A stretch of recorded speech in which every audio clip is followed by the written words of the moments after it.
Hi, good afternoon, everyone. This is Somi here from Investment Live. We are just going to be taking a look at the trading styles that I employ. I've been getting a lot of personal messages. People want to get to know how I trade, how I identify trade opportunities, how I analyze the market, and things like that. So I just decided to just do a little video just to how will I put it now? Bring people up to speed. Those that are looking for an alternative trading method. I think this will be really beneficial to you. For those of you that already have a trading style, this might come in handy for you guys. For those of you who are in search of a new trading style, I hope this is helpful. So, um, basically, first thing we're going to be looking at as a trader, what you're trying to do, your number one um, question, let me put it that way, is how do I identify the trend in the market? The market is so confusing. Let's pull up a blank chart. Let's see. Let's use the Euro USD. Let's do that. Let's make it as blank as possible. So basically, what we're trying to do now, I prefer a white background. I don't know about others out there.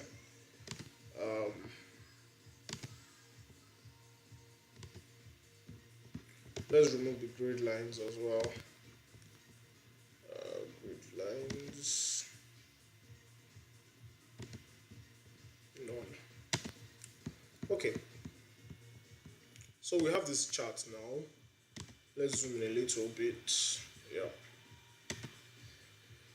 So we have this chart. How do we identify what is going on this chart? How do we know what is going on? We just have this blank chart. How do we know whether the market is going up, the market is going down? That's the first thing you need to be able to understand. How do you identify the trend? How do you determine the trend? Well, if you look at trading manuals, if you look at books out there on the internet, the first thing they will tell you about identifying trends is for you to look at the relationship between the swing highs and the swing lows. Now, what is a swing point? Let's do that first of all.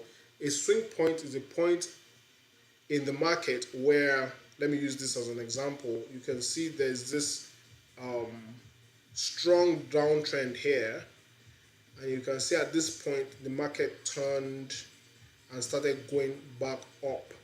You can call this area here, let me just use the crosshairs. This area here is a swing point. This is a swing low. And you can see we had about 7 to 10 candles, and then at this point here, this is the highest point here, the market turned back down again. This is a swing high. This is a swing low. This is a swing high. We can see it's a little bit sideways here, and then the market came down and turned at this point. So your swing high and your swing lows, you can just say, is a point of reversal in the market when the market changes direction. When it's selling and it turns bullish, that's a swing low. When it's bullish and it turns bearish, example here and here, those are swing highs. So you can see this is a swing high, swing high. This might be considered as a swing high, swing high, swing high. Your swing lows, this point here, this point here, here, here. This might be considered, and this also is a swing point, is a swing low.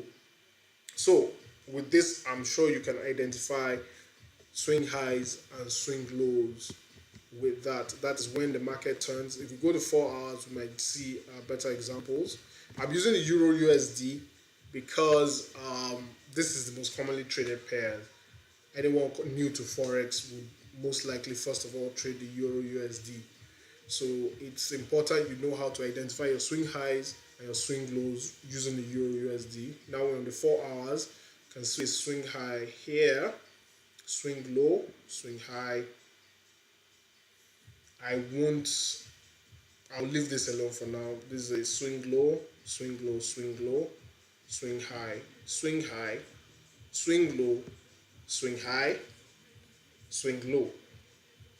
This is Friday's close, so the market is still developing. So this is uh, if we see a reversal here, then this will act as a swing high. If it keeps continuing, if the market continues bullish, then that is that.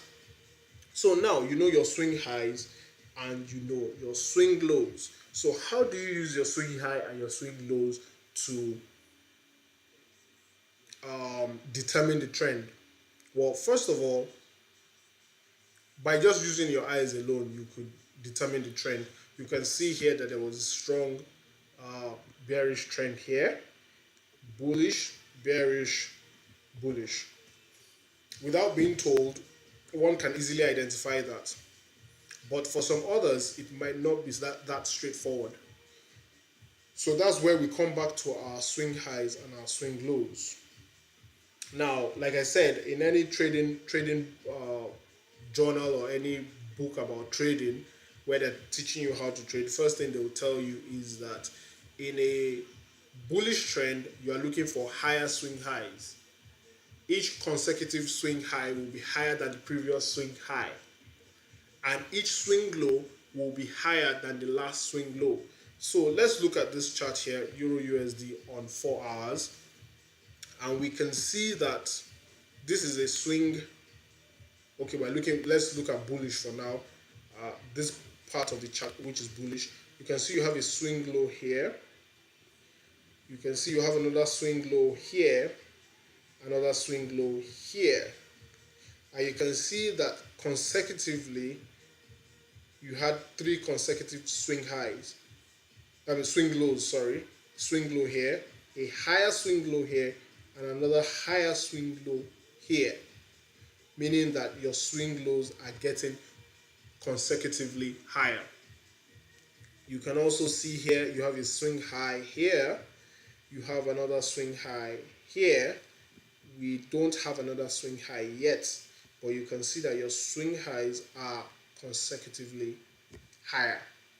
So this basically follows the idea of a bullish trend. Identify a bullish trend. You can see that your swing lows are getting higher and your swing highs are also getting higher.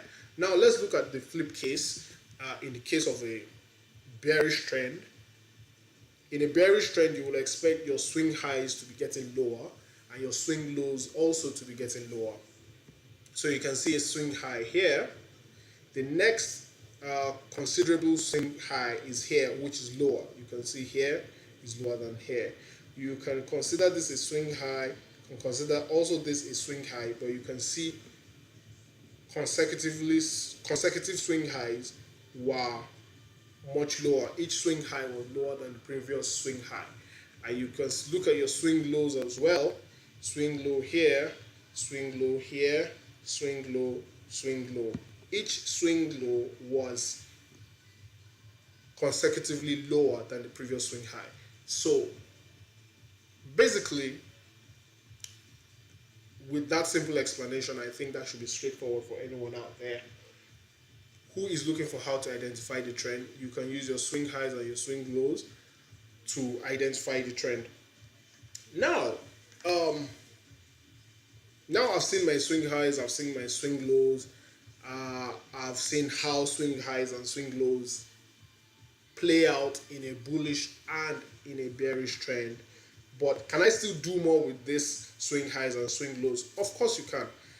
We can now begin to connect the dots and begin to get out some patterns on our charts, and then from there begin to look at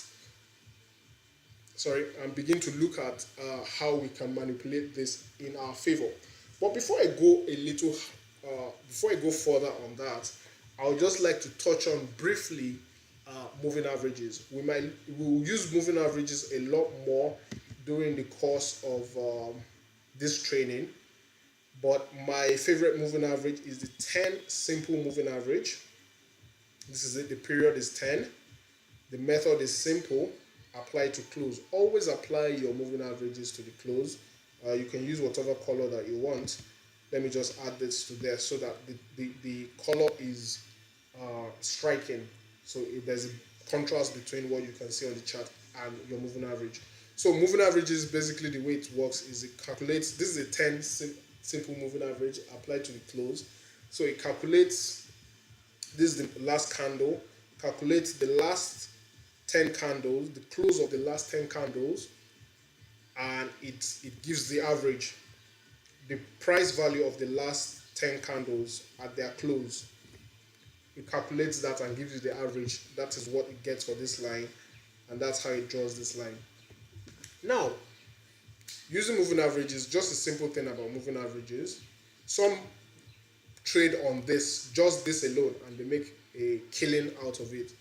When price is below the moving average, it's selling. When price is above the moving average, it's buying. It's not an exact science, but like I said, some people use that and they make a lot of money just doing that alone. Anytime price closes below the moving average, they sell. Anytime price closes above the moving average, they sell. There are so many different methods you can use to trade moving averages. I suggest you go to babypips.com and do some research on moving averages. It's a very great trading tool. So many things you can do with it. I just gave you one example. You can look at moving average crosses and things like that. Even if you come to the daily chart, you can see it's a bit more smoother. You can see this area here. Price never closed above the moving average, and you can see there was that strong bearish trend earlier in the year in the Euro USD. You can see whenever price is below, it's selling. Whenever price is above, it's buying. Just like I said, it's not an exact science, but it's something worth keeping note of. So that is another way you can determine your trend. I would like to add another moving average.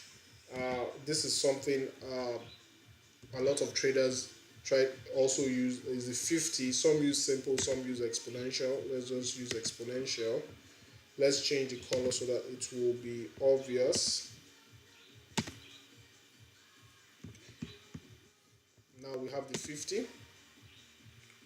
You can see that the 50 doesn't change its bias as often as the 10 and is a bit smoother.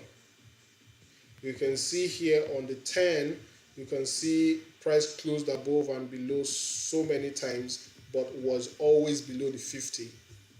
So if you are trying to look at your long-term outlook for the market, the 50 period moving average is really something to look out for. You can see that so far price is below the 50. What you should be looking out for is a sell signal. Now, like I said, it's not an exact science, but it's something worth noting. Now, we'd like to move into support and resistances. Now, we've talked about swing highs, we've talked about swing lows. Now, basically, when you want to start drawing your support and resistances, you need to take into consideration your swing highs and your swing lows. Basically, if you're drawing a trend line or you're drawing a support, you're drawing a resistance, you take into consideration your swing highs and your swing lows. Let me just zoom out here so that we can use historical data. Now, some of you might have done technical drawing in school. Some of you might have done some physics, chemistry, and things like that, where you will be asked to plot a graph, a line graph. And when you're plotting that graph, basically what you need to do is you choose the best line. And that's what you do really when you are plotting a support, a resistance, or a trend line using your swing highs and your swing lows. You are really trying to get the best line. It's not every time that your trend line or your support and resistance is going to be accurate. It's not going to get all the swing highs and all the swing lows at the same time. So, um, looking at this chart, we just begin to look for our swing highs and our swing lows, and we begin to connect them. Immediately, I can see here you have a swing low here, another one here, and another one here, and they are all around the same zone. So we can have a horizontal line here. Can you see that we automatically have identified this support here? Now, take into note that your support and your resistance is not a line, it is a zone. It could be 10 pips, 20 pips, 50 pips above or below this point, depending. And we can see our swing high, swing high, swing high, swing high. These two swing highs here.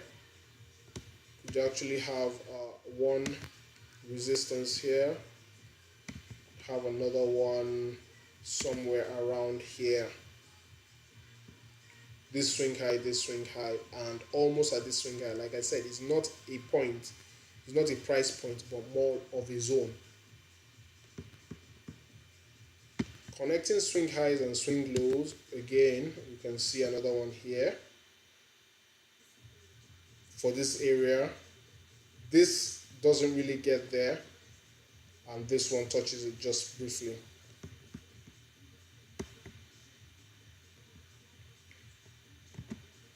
You can see another one here.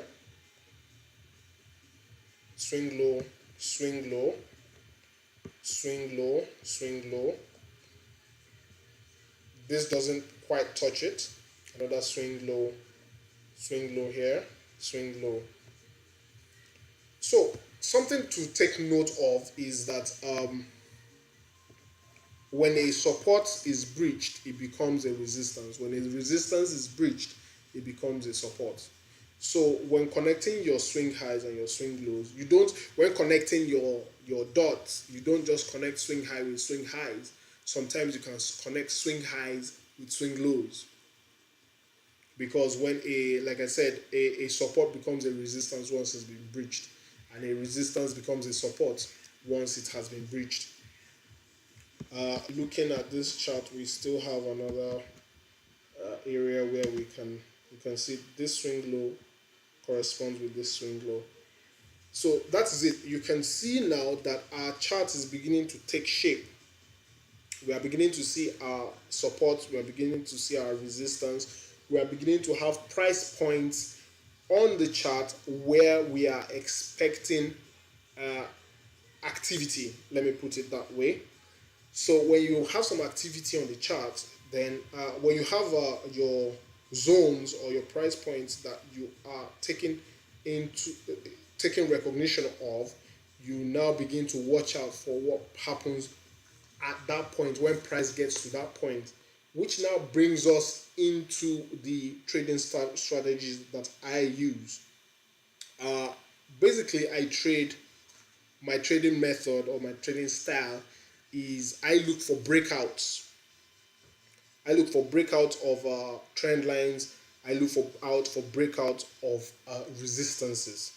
Now, when you have a predefined support or you have a predefined resistance, when you have a breakout of that support or that resistance, there is a strong tendency that the market will continue going in that direction. Like we have said in the past, nothing is cast in stone. When it comes to Forex, nothing is cast in stone. Nothing is exact. And a case in point is this. You can see we have a support here, and here, which we connected together to form this support zone. And you can see that the market closed below that support. Let's zoom in. You can see that there was that close below, and this would have trapped a lot of buyers to sell. A lot of traders to sell. But you can see that market now reversed and closed above that zone. So, like I said, there's no 100% strategy out there. Some strategies are more accurate than other strategies, but in most cases the failure rate is dependent on the trader. So looking at our support and resistances, I'll still try and go back and look at trend lines, but let's just move ahead with support and resistances. Now, once you have your support, once you have your resistance, next thing you're doing is you're trying to look out for the breakout. Sorry, foreground. Okay. Now, next thing is you're looking for the breakout. We had a breakout here. We had a false break here, another false break here. But what we're going to try to do now is look out for successful breakouts. Sorry. Now,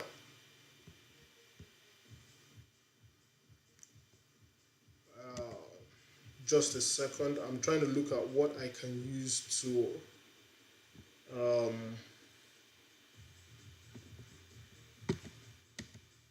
something I can use to identify areas that we had the breakout. What can I use? What can I use? What can I use?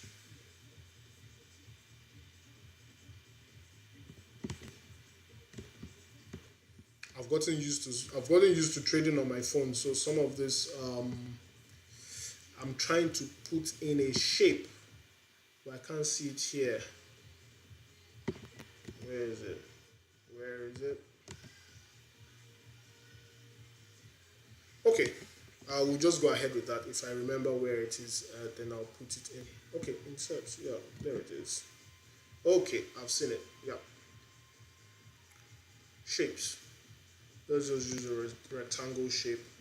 So if we come here, you can see that there was a breakout right here on this candle.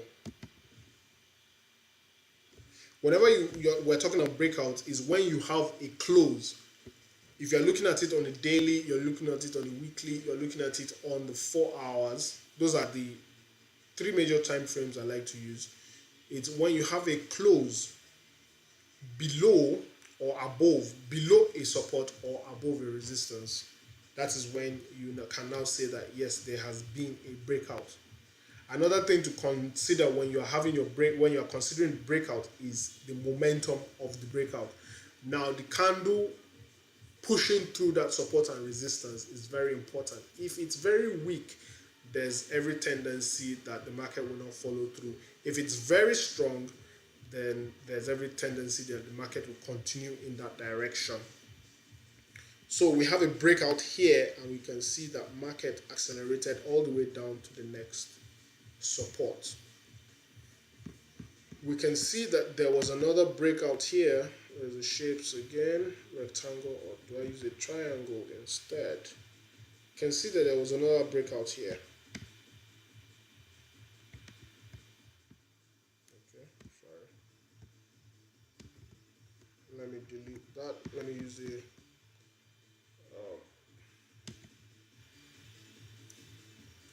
the rectangle instead. You can see there was a breakout on this candle, and we can see that price attempted to go back to the resistance.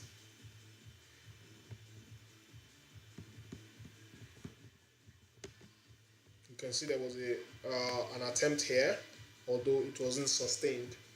If we had traded this, which I actually did, once market moved significantly in our favor, I would have protected the trade.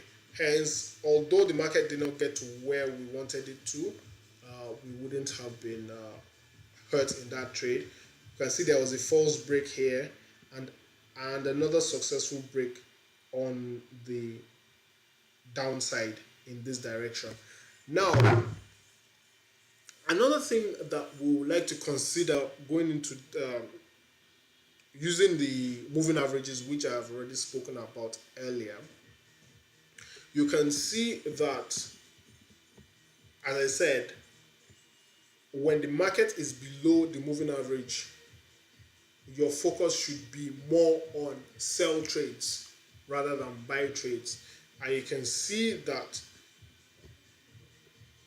we had a successful sell here, had a successful buy, we had a semi-successful sell here, and the only trade which would have disappointed us in this setup would have been the buy trade here. And a few days later we got a sell trade breaking back below, and you can see that that was successful. So you can see that the sell trades have a higher probability of success because the market is trading below this 50 period moving average. So your probability of success is actually greatly increased if you are trading in the direction of the overall trend. So it's something to keep in mind. Now we can see that this last week that just passed, we had a false break here, and then market retraced this break, and then we had a bullish momentum going back up. Now I wouldn't want to discuss, there's a whole other scenario playing in this region right here, which I don't want to go into because that's not why we're here for today. And for this reason, I have taken a bullish trade. Those who are in my trading room will know that we are looking to buy this pair, possibly all the way to the 118 zone. Now, the reasons, like I said, I won't go into it now because that is not why we're here. Now, I just want us to look at Brent and crude oil real quickly. These are perfect examples of trend lines, which I didn't want to use that the Euro USD chart for trend lines because we haven't been having very good trend lines on that. We have some trend lines there, but they're a bit more complicated. I want to use trend lines that are as simple as possible. Looking at crude oil, looking at Brent oil, you can see the swing highs. This is a swing high, swing high, swing high, swing high, a couple of swing highs, another swing high here. You can see your swing lows, swing lows, swing low, swing low, swing low. Now, if you are doing your support and your resistance, you are connecting the swing highs and the swing lows on a horizontal scale. But once you are doing it at an angle, you get your trend line, and you can see this trend line here and this one here. Let's just take the upper one first of all. You can see that anytime the market got to the trend line, there was a rejection. Every time the market got to the trend line, there was a rejection. Same is the case for the lower trend line. Market got to the trend line, rejection, rejection here again, rejection here again, rejection here again, until we now finally had the breakout. Now, I've told you about the part A of my trading style. Now this is the part B, which is the reversal. Now, whenever price gets to a support or a resistance, either one of two things happens, or well, one of three things happens. Either there's a breakout, which is what I look out for, or there is a reversal. Now, reversals are also tradable. They are as easy to trade as breakouts are.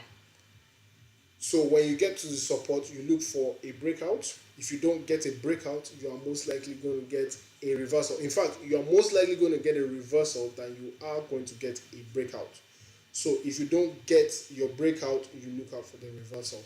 If you don't get your breakout or your reversal, the next thing is that the market is going to turn sideways. But that is a rare case, and in that case, there's no action for you to do. You just step aside.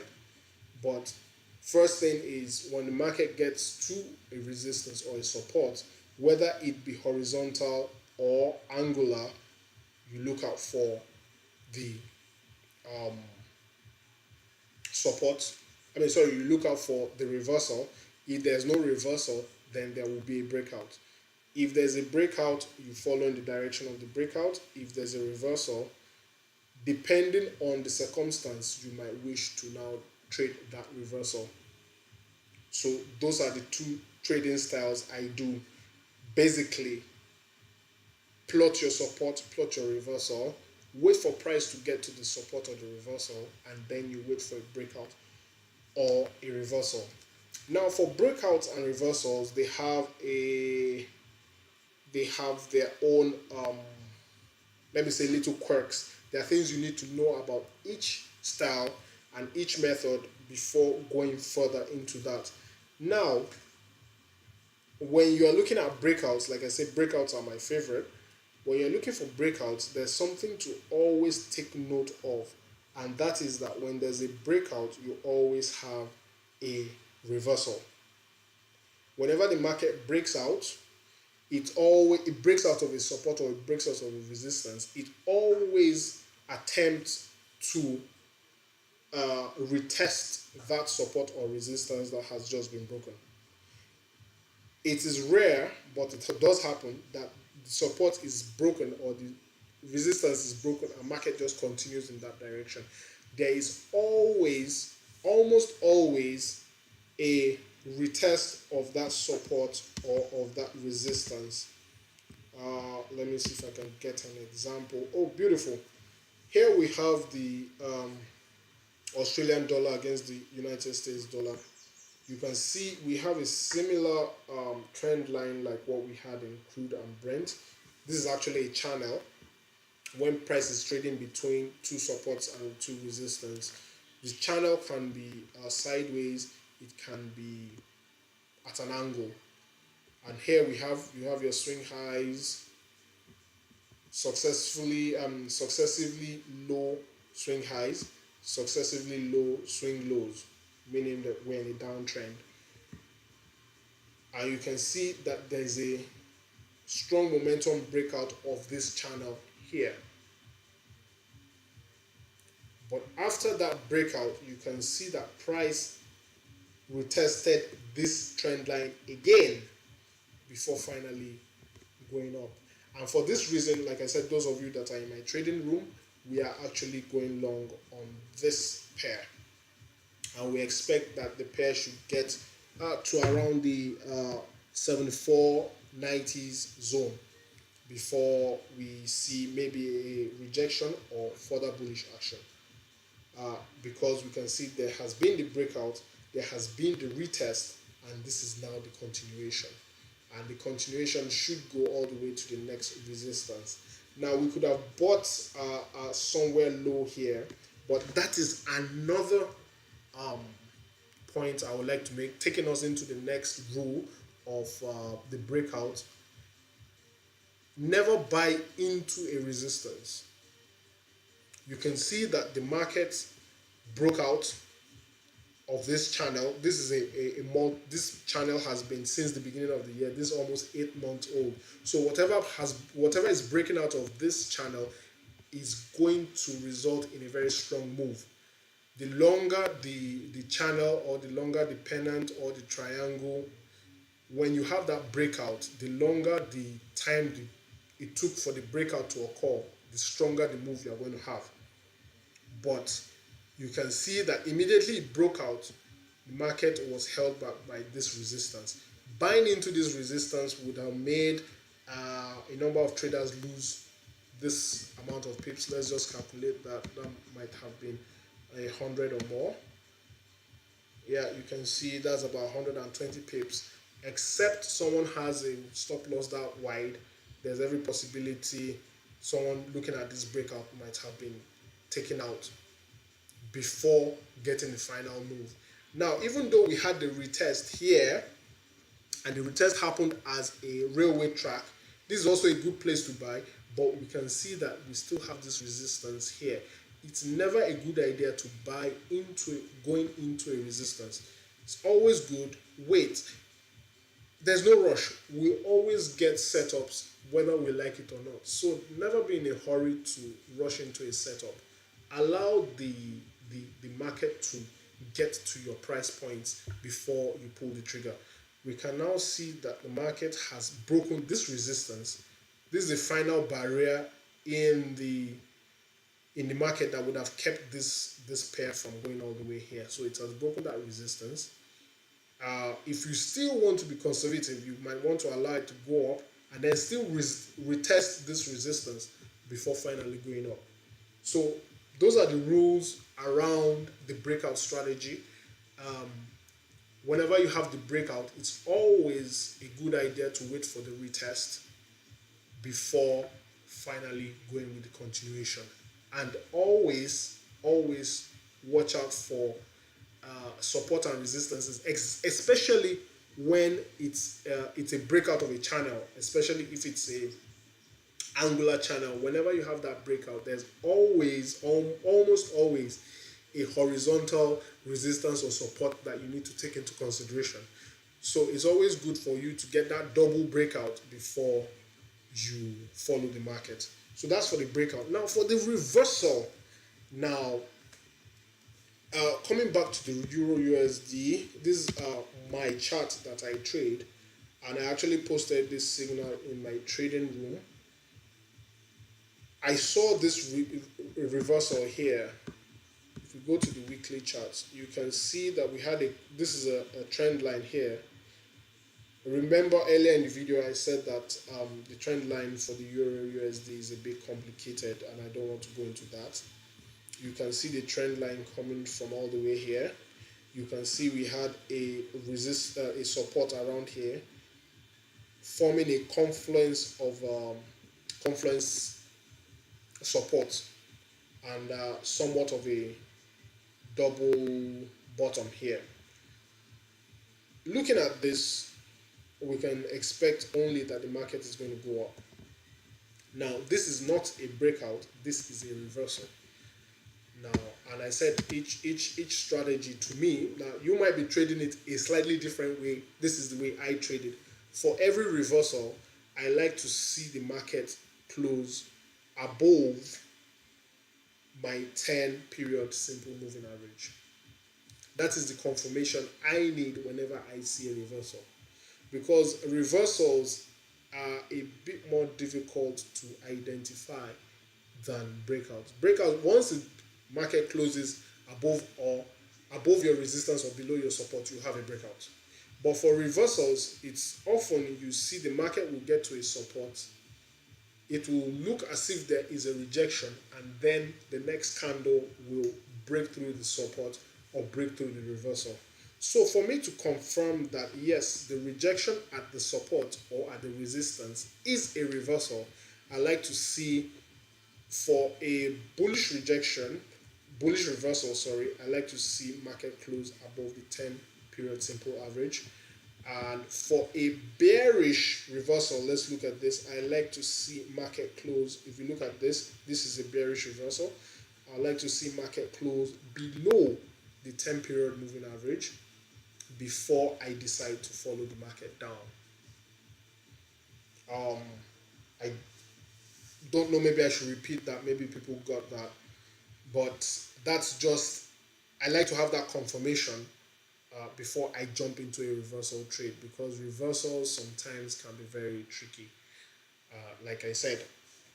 Now, it's always good to have a plan A, a plan B, plan C anytime you are trading, because you never know. The market always changes its bias every once in a while. So let's say you have your trading style that you use. It's always a good idea to incorporate this with it. Maybe make this a plan B or a plan C. Now, it's not every time you get breakouts from the market. It's not every time market trades within a channel or within a triangle. So at times like that, I usually have my backup trading strategies, which I fall back to, so that I don't become obsolete in the market. And one of them is sorry, one of them is divergence in MACD, and sorry, let me just see. I've actually not used this in a while. I use this on silver. I use this on silver. Yeah. Okay, sorry. I used this on silver a few days ago, and it was quite interesting. But looking at this Euro USD trade, I am expecting something similar.